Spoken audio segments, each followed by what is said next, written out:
This program is part of the Infinite Potato Alliance. Visit us at infinitepotato.com. I'm Jared Stern. I think people should listen because we're desperate for attention right now. I'm also Jared Stern.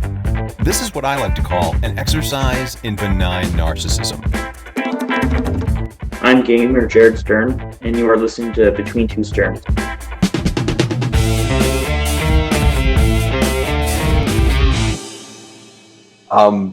Holy shit, this is 5 years. Happy anniversary. 5-year anniversary. 5-year anniversary. This continues to be your longest consistent relationship. I mean, I feel like it doesn't take much at this point. No, don't get me wrong. You are. bar. Happy anniversary.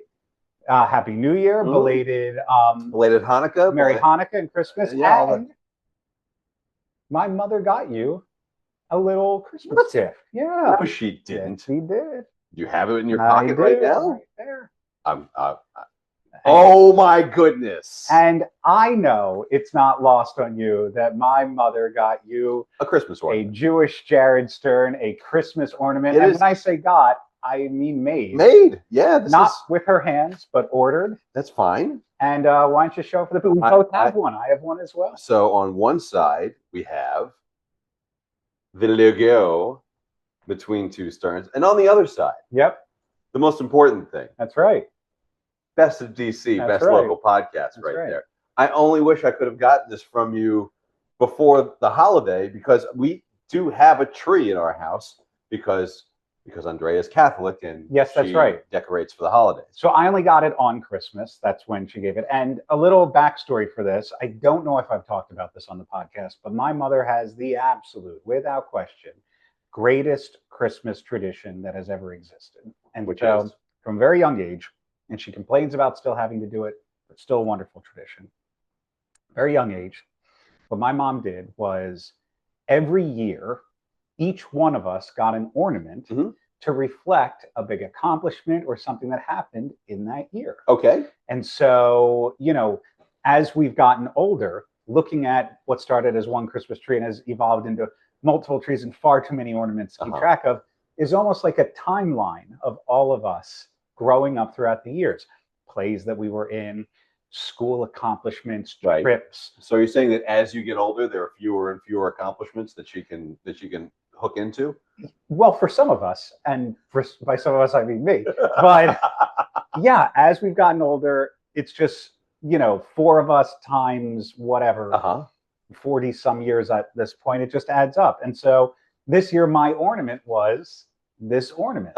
And so she was like, and I also made one for Jared. That is fantastic. Isn't that nice? Please tell her thank you. I will. Or she'll listen to this and I can say, thank you very much. I set this aside earlier today to remind myself about it, and I had completely forgotten about it until you said happy anniversary to me before we started recording. And then I was like, that's right, there's something I need to go. By the way, I got you something. Let me just I need go. to make you feel like shit because you didn't get anything from me. I just want to make it clear once again, I did not get it. I handed you something. Right. I did not get you something. Well, thank you very much. You're welcome. You're welcome. And I'll pass along the thanks to her as well. Yeah, very cool. Yeah.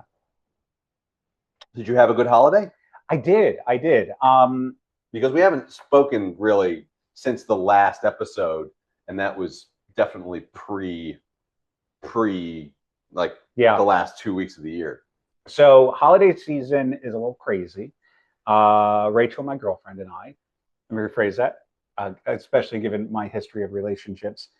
Rachel, who is my girlfriend, and I'm not talking about Rachel, that my girlfriend. That wasn't Yeah, sure. Thrally cool or whatever. Based on this show's history, entirely possible for those semantics to creep in.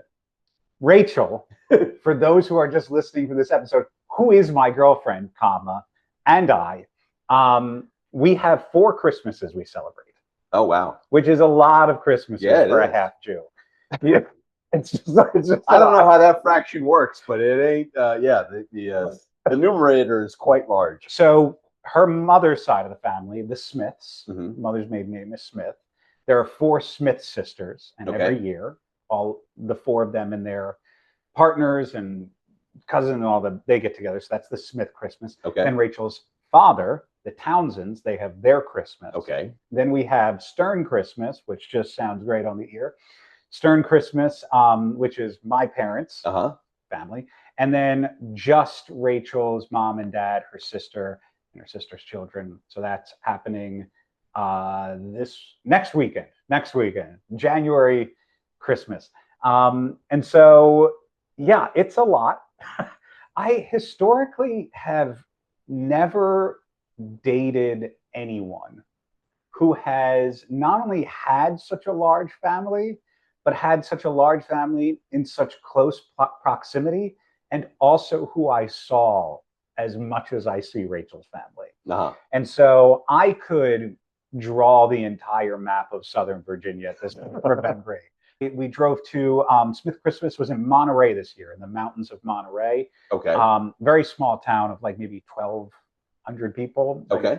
And beautiful drive. And yeah, we did like a little hike up to a dormant volcano. A dormant volcano in Virginia. Now, I don't know how long this volcano has been dormant. And I also what was the volcano? What was it called? I didn't fact check anything. I know that somebody said over there that's a dormant volcano.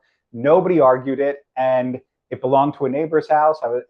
Were you able to go and look into like the crater? So part of the dormantness of it is that it's just a hill. It's a covered hill. It's filled in. It's a hill. Maybe at one point in time it was a volcano, but now it's a hill. So speaking of that, this was years ago. I had the opportunity to play a comedy club for New Year's, and this was at Harrisburg in their comedy zone. Familiar Harrisburg. And because New Year's landed on like a Wednesday or a Thursday, it was on a weekday, and so you had the New Year's Day, the New Year's Eve show, and then New Year's Day, everything was closed, and then we had another show the following night. So we had to kill time in Harrisburg, and it was New Year's Day. Harrisburg is crazy for New Year's. They go hard in Harrisburg. Okay, sure. Anyway, so we were looking for anything that was open, anything to do. Yeah. Andrea was with me, and so we went to the Centralia Mine Fire. One more time. The Centralia Mine Fire. This is a mine in Centralia. M-I-N-E. M-I-N-E. Like a gem mine or like a coal mine. Gotcha. Coal mine. This is a mine in Centralia, Pennsylvania that caught fire and still has not gone out. It is still smoldering, and it's been like this for like 10 years. The entire town is closed. The road going to Centralia is completely closed. It's just perpetually on fire. Yes. And this you can see Centralia. Centralia. This is it. You're not messing with. It's not central Pennsylvania. No. It's called Centralia. But like there's like maybe one person who lives in Centralia. Everyone else left because Centralia sounds like a post-apocalyptic name. It is Los Angeles. Well, like 1,000 years in the future, when humans like came out, they're like, this is Centralia, and then we as the gamer are like, it's Central LA. That's why. That's where they came with Centralia. Yeah. Anyway, so you could in previous years you could go to Centralia and still see like smoke coming from various cracks in the in the road and stuff like that, or coming up out of vents and whatever. But like the entire road leading up to the site is like just littered with graffiti because the road is closed, but you can drive up to it and walk up and kind of view it. It's not visually burning anymore, but you can still smell it. You can definitely smell it. And so it's not burning anymore. It is burning. Okay. It is smoldering. It's more of a, maybe now it's out. Maybe now it finally is out. Within the past 4 or 5 years it's got out? I don't know. Well, I have to check, but it had been burning for years. Yeah. When we got to it, and it was just this. I know it's not, but around this just sounds like a Jewish thing, like something on fire longer than it should have been. No, it was a miracle. That's a miracle of the mine of Centralia. It was supposed to be. It was only supposed to be lit for 1 year, but you know what? It stayed burning for 8, and that's why we light the candles. While I was in I made a reference to Hanukkah at Smith Christmas because we went to their house, and cramming that many people. First of all, beautiful home. But anytime you get that many people all trying to eat around a table, you've got the table at an angle in the dining room. It's an older home, so it's not like these open concepts or massive living rooms. She's got a pretty traditional sized dining room. She got the table at an angle and then another table next to it, and then the side table over here just to fit everyone in. You have this window with like the candles, when the peoples with the homes put the candles in the windows. Yes. You get what I'm saying? Sure. I know people decorate with candles in the window. Yeah, but I'm not talking about like Christmas lights. I'm talking about the single candle with the little light in the window. Yeah. Okay. One if I land, two if I see. Sure. Yes, of course. So one person goes by and this candle falls off the ledge and hits the ground. Electric candle. I should have established that. Wonderful. That's because nobody's putting lit candles in a window next to curtains. Probably not. Most people aren't putting lit candles in the window. Not nobody. The people of Centralia. That's how the Centralia fire started. Yes. So one person comes by, candle falls over, whatever. Second person goes by, candle falls over, smashes to the ground. Just smashes and breaks. Breaks. Okay. Slow glass breaks. All of it. Oh no! We sweep it up. Like 10 minutes later, somebody puts another candle up there, goes by again. This thing falls, smashes again.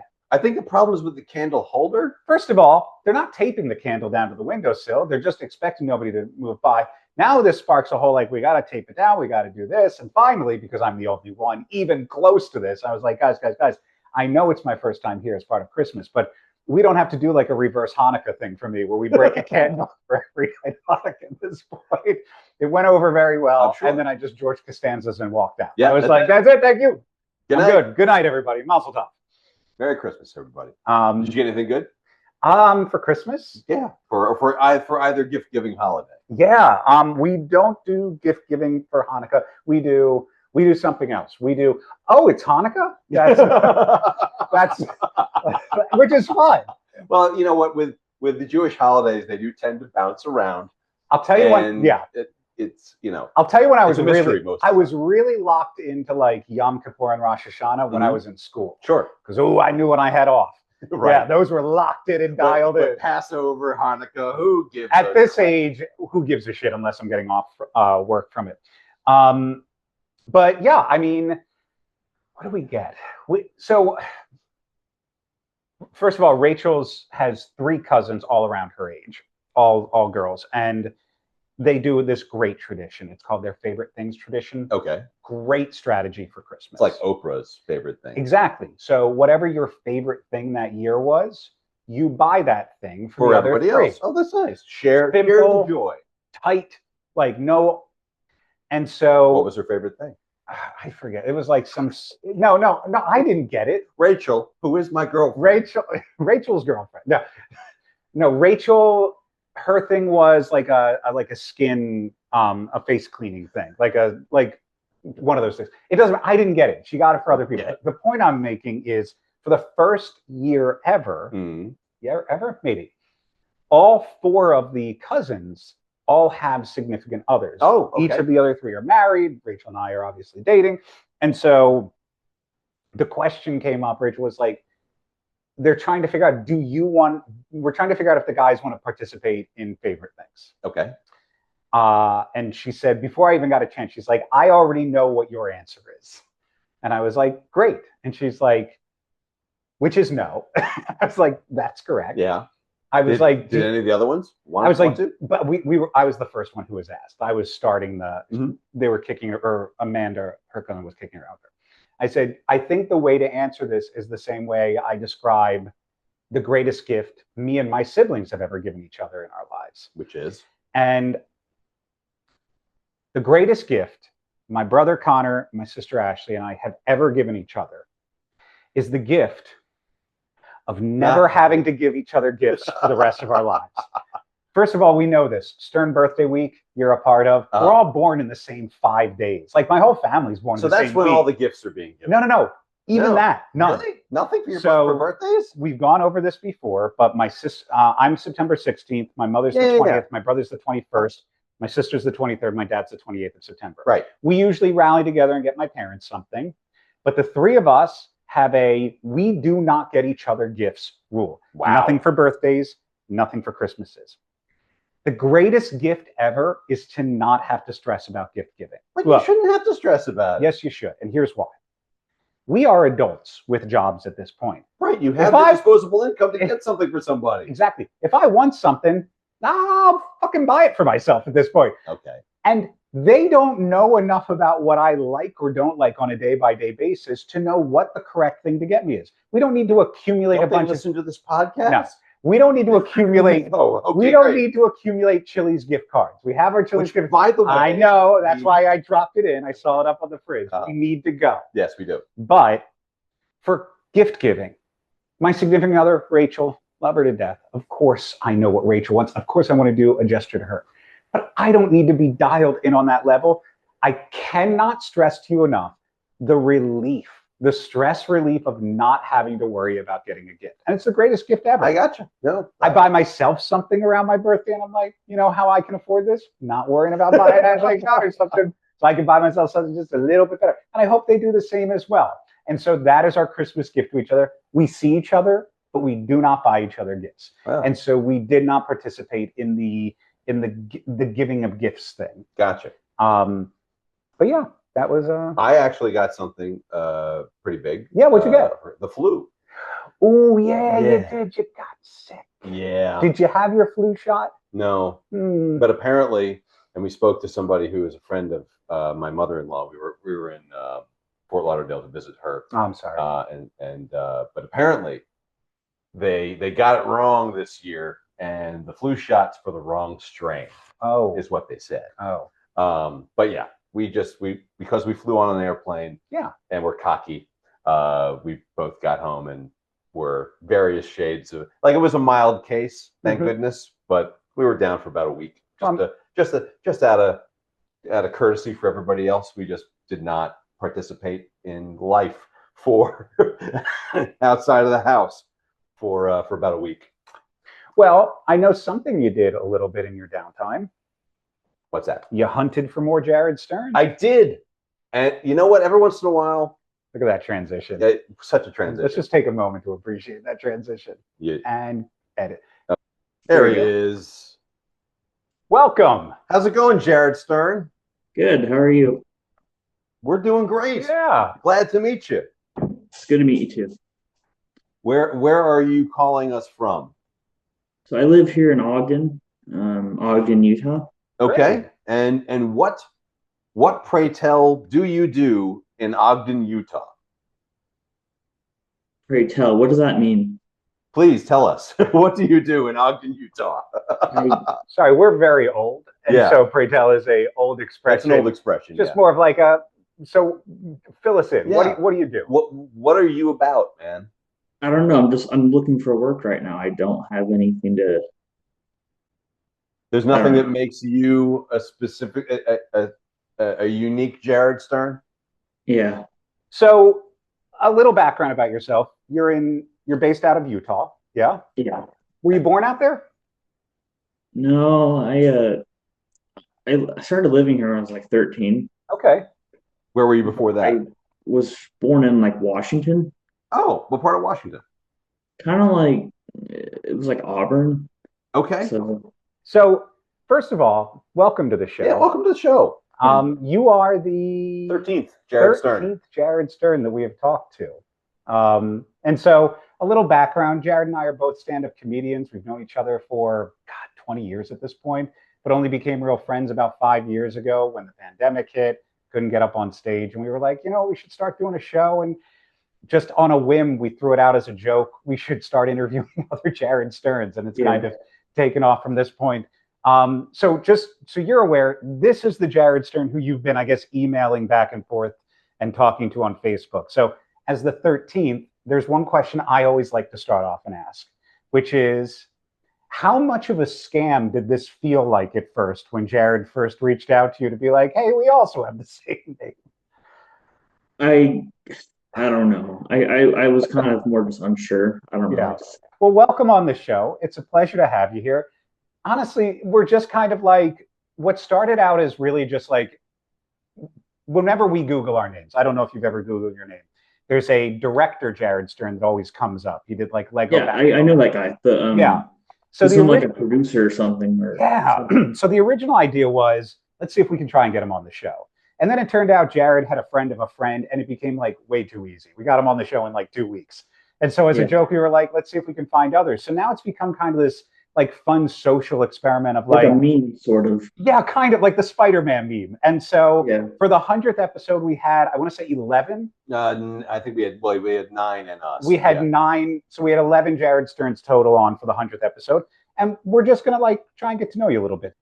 You're part of a exclusive group of Jared Sterns that have our exact name, social media, and are willing to respond to this Jared online.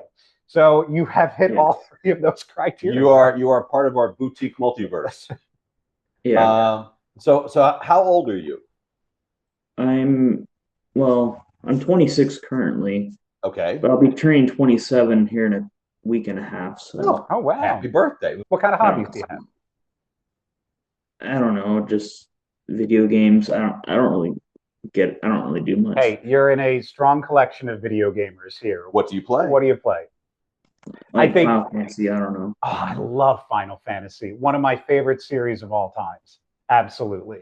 I'm an old school. I love the original Final Fantasy VII. I haven't gotten around to the remakes yet, but any of the classic Final Fantasies, I've dumped far too many hours into at this point. Yeah, I also really like the Clair Obscure Expedition. Oh my God, it was so good. Easily one of the greatest things I played this year. That game won like 9 awards. It should have. One of the most game of the year. It's like completely agree. Great story, beautiful story, and I have tried to get so many people to play this game, and I don't even know how to describe it because it feels like more than a game. It feels like I know. I've that's the thing. Like, I guess that's why I was kind of scared to talk about it, is because I've tried like getting so many people into it, but then they turn it away, and it's just like, why? And that's the thing. Like, even for an RPG, it paces itself really well. Like, it's not a slow game. It's a game that moves at a speed and tells a story at a good rate. I won't lie, it's kind of slow in the beginning, but then once it picks up, and then it's just so good. I compare Clair Obscure in many ways. It's like ways. Lost Odyssey. The pacing of that game. Yeah, the pacing of the plot is very similar to almost like The Last of Us, where like you have that huge emotional impact within the first like 20 minutes of the game, and then you have like that kind of lull to get you into the game. But I'm one of those overthinkers. Like, my ADD like overthinks everything, and so I thought I had this game figured out, and then when you hit that like complete left turn with the plot, what is it, like a third or 2/3 of the way through? It's like after the first act or so, or I was like, I know nothing about this game. Whatever is going to happen is going to surprise me. Brilliant game. You have great. I don't know. It reminded me a lot like Lost Odyssey with the QTEs. Even the developer said it like had like a lot of the inspiration from Lost Odyssey. Yeah. I don't know if you've ever heard of that game, but it was. I've heard of it, but I've never played it. But I will take your recommendation. But yeah, I'm gonna have to play Clair Obscure. I've never played it. Clair, you should play it. It's a masterpiece. Read absolutely nothing about it. Okay. Don't research anything. Turn it on, and what I always say is play the first 20 minutes. If the first 20 minutes doesn't get you to play the next hour, then it's probably not for you. But if I agree completely. But honestly, like, anyone that spoils the story should be a felon. Because it's that level. That's how good the story is. And the acting is so good. You know who one of the voice actors and motion capture actors in it is? Andy Serkis. Oh, okay. He's like the creme de la creme of motion capture and voice acting. Yeah, it's difficult to say who each person plays without giving anything away, because like villain and protagonist is such like a gray area within the game, and but he's in it, like, and Charlie Cox is in it. Okay. But like once you like learn his like what his motives are, you kind of start to agree with him. It just really depends on like it's everything I thought I knew while I was playing that game was the opposite. And like we won't go into it, but the ending choice is just like, is it the kind of thing where the ending changes based on how you've played the game, or is it you get the same ending regardless? I will say that the way the game creates a world where there's a ending moment where there are 2 definitive choices. And what is masterfully done about this game is neither feels right and neither feels wrong. Both are just choices. And it really strikes that balance of like ethics, morality, and that how no good can come without a sacrifice, and no law. I'm even struggling to describe it, but like both endings are happy, both endings are sad. Yeah. It's just like, It just depends on your point of view. yeah, yeah. Okay. yeah.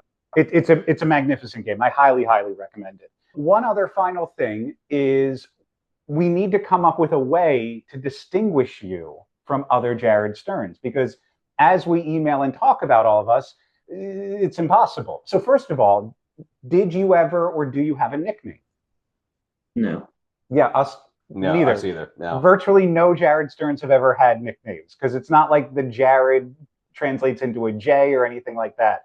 So I don't know if you ever watch American Ninja Warrior, but every one of the Jared Sterns has kind of like a name like that. So there's Dancer Jared Stern, Psych Jared Stern, Private Investigator Jared Stern. Private Investigator.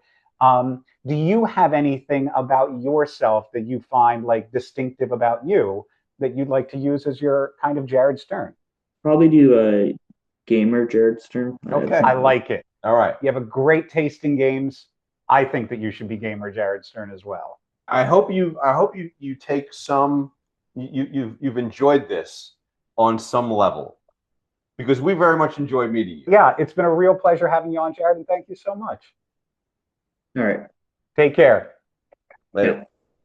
Okay. Yeah. Another one in the bag. 13 Lucky Jared 13. Sterns. 13 Jared Sterns. Yeah. So one other thing that I wanted to mention, two things actually I wanted to mention. I don't know if you've seen the news. Not the horrible news, not the awful news, not the complete Drek news. Other news. Yeah, is there other news? I don't believe there is other news. There is some. I can't wait for this other news. There are some small bright spots. Good. Disney is rebooting the Muppet Show. Oh, well, that makes everything better. I'm not saying it makes everything better. Did I say that there was some panacea? No. You did not. Listen, this podcast, Yes. this space is a safe space. It's very safe. Safe space from the Drek. The Drek is out there. Yes. We are in a nice little bubble of Jared, created a little amniotic sac of Jared Sterns. That got right here. gross super fast. That got super gross. Anyway, so they released a teaser for this new incarnation of the Muppet Show, and it's going to be a special, like a one-shot. And I think based on how that does, they're going to maybe make it back into a regular thing. Cool. But I have high hopes and low expectations, if that's if that's a thing. Because listen, I love the Muppets. I love the Muppet Show. Yes, you do. We've been through this. If you go way back in the history of this 5-year-old podcast, you will see the very first couple of episodes, like episode 8, 7 or 6, 7, and 8, I think is the Muppets arc. So go back and listen to that. Go back and check that out. But the Muppets are very much a part of my my oeuvre, my life. It brings me joy. The Muppets do, and I have been so painfully disappointed by every incarnation that they have tried to come up with recently. Like the ABC one that was like supposed to be like The Office, where I don't need to know about Kermit and Piggy's sex life. Don't need to know it. That's not a thing that needs to happen. For you, we're not. I don't really. I don't Some think people. Yeah. All right. So I'm not. We're not shaming. Some Reddit forums. We're not shaming. We listen and we don't judge. We don't judge. Not for you. Exactly. In any case, that did not go well. It did not have the energy of the Muppet Show. Correct. But if they're trying to bring back the actual original style of show, the variety show, I really hope they're able to capture that just general silliness that is necessary for it to be successful. Don't give it a big story to go with it. No story. It doesn't need a story. No story. Maybe from from the beginning of the episode to the end of the episode, there could be a little through line that maybe a little plot. Kermit, maybe the guest star doesn't have the right thing in her dressing room or something like that, and they're trying to impress Sabrina Carpenter because she's such a big star, and so all the Muppets are trying to impress her or whatever, and they actually do this generally do the arm waving thing, but it's just a lot of interstitial, disconnected silliness. What was that first word? Interstitial. Like little snippets, little things that are connected. Go ahead. As someone who frequently says words that I didn't make it up. It's a thing. It's an actual word. It's a word. I swear it is. Interstitial. Mm-hmm. It'll probably autocomplete. Oh, yeah. Living in the spaces between individual sand grains or soil or aquatic sediments. In any case, my expectations are limbo champion low. You're giving low expectation energy right now. I want this to succeed. That's because I just know what current Disney has never known what to do with the Muppets. They've had the Muppets. To be Muppets fair, have been there. They've never known what to do with current Disney has not known what to do with a lot of things that Disney has right now. But they have such a home run of a property. Everyone loves the Muppets. Everyone. They bring joy. That's what they do. And we are in a moment in history where everyone wants joy. We need the Muppets. I need the Muppet Show to work. And I'm hoping against hope that this will hopefully be something good, because there is a lot of dreck out there right now. A lot of bad going on. A lot of bad, whole lot of bad. And any little light that can shine through it, I'll take it. Speaking of light, yes. And speaking of positivity, yes, I would like to say, on behalf of both of us, a very special thank you to you. Yes. You who are watching this, you who are listening to this, 5 years. It is absurd to me to think about how our second episode we had to discuss that January 6th thing. Oh God, right. That was the timing of this. And obviously we didn't know what was going on. But we had started the podcast and then this shit had happened and then we did the next one. So I don't know how it feels like history is repeating itself and even worse. But besides that, thank you to you, those people of you, the people of you, all of you who listen to us and show up and spend time with us. And, some of us more than others, are very hopeful for the Muppets. But we are equally thankful for all. I'm saying I'm not in the same level. I care. It's not that I don't care. I care because you care. But we are both very thankful for all of you. Yes. We appreciate all of you. Thank you for sticking with us. And as long as the universe keeps pumping out Jared Sterns, we'll be here. We will keep pumping out episodes. We will be here to record them and inventory them, and then just put them on a little digital shelf. And we won't do the whole thing here, but stay tuned over the next week or two. We got something big coming up. We do. I think we're not going to jinx it quite yet. I might have teased it the last episode, but things are in the works. A ball is rolling. Something pretty cool is going to happen. Something pretty cool. Pretty good. But the only way you're going to find out is if you come back and see us here on Between Two Sterns. I don't even know if we did it right. Oh, but we have 2 microphones. I'm going to edit it so it looks like we did it the right way.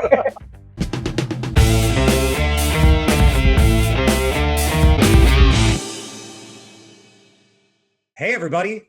Thanks for sticking your ears between 2 sterns. Please leave us a 5-star review, even if it's a sarcastic one. Be sure to follow us on Facebook, Twitter, and Instagram. Have an idea for the show? Or are you also Jared Stern? Shoot us an email. You can find links to everything at jaredstern.com.